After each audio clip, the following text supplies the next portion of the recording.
What a sad, sad, depressing sight.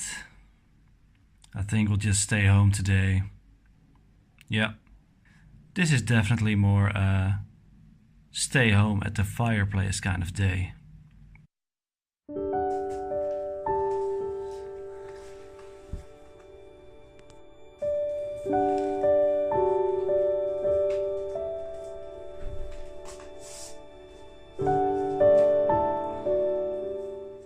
Let's talk about the story of a tournament.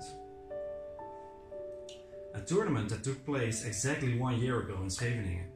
This was no ordinary tournament. It only takes place once a year and one had to be invited to be able to play in it. In order to become invited, one had to accumulate enough points to make it to the top 27 players of that year. Points were gathered by reaching the money in their weekly tournaments, and the tournament was free, but the prize pool was around 8,000 euros.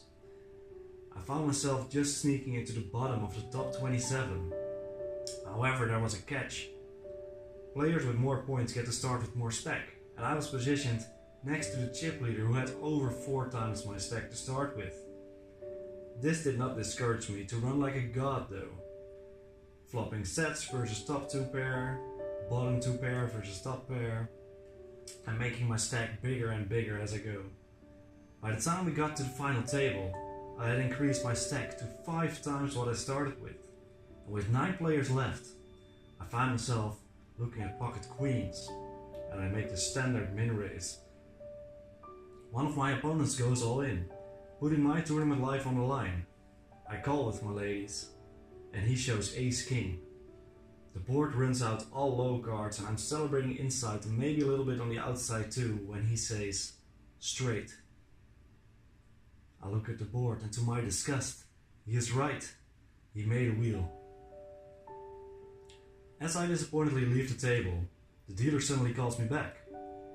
You still have chips left, he said. I look at my stack. 2 chips remain.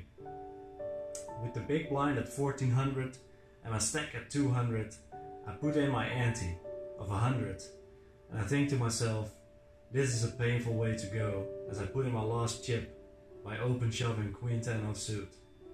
However, the player on the button raises out the blinds with queen 9 and our hand holds up, increasing our stack from 200 to 1200. Next hand we are in the big blind, which puts us all in, and someone raises all the other players out again. This time we get shown pocket kings, and we got the queen 9 ourselves. The flop comes jack 8 and a low card, the turn 10 gives us a straight and the river does not improve our opponent and we triple up this time. A few hands later we find ourselves all in with queen jack versus ace king. No sweat there. And by the time we are in the big blind again, 2 players go all in on my blind and I call with pocket kings. The other players show ace 9 and pocket 8 and the kings hold up and we are now chip leader. I continue to battle hard until we are with only 3 players left and the 3 of us all have around equal stacks, but the blinds got very big now. Orbit after orbit, it was just the button or the small blind going all in, stealing the blinds, putting us in sort of a stalemate situation where everyone wanted the blinds, but nobody wanted to be the one to risk their stack by calling. Not a single walk was given that day. On my right was a guy named Florian, also known as Floor83 online, who took every chance he got to steal my big blind, and I never had a hand strong enough to call him. But not this time. This time I had king jack, and I was ready for him. Florian puts it in again as suspected, and I snap call. Florian opens 9-3 offsuit, good situation for us. The flop comes ace 10 deuce, all clubs, and the situation just got better. He screams for a club. They may have had too many of the free beverages, since I had the jack of clubs. The turn is a 3, and the river does not help us, so this time we officially bust in bittersweet fashion, taking home 1600 euros in a free tournament where we were basically out of chips with 9 players left, but the story would have been really complete if we managed to close it out. Florian ends up winning the tournament and taking home the trophy.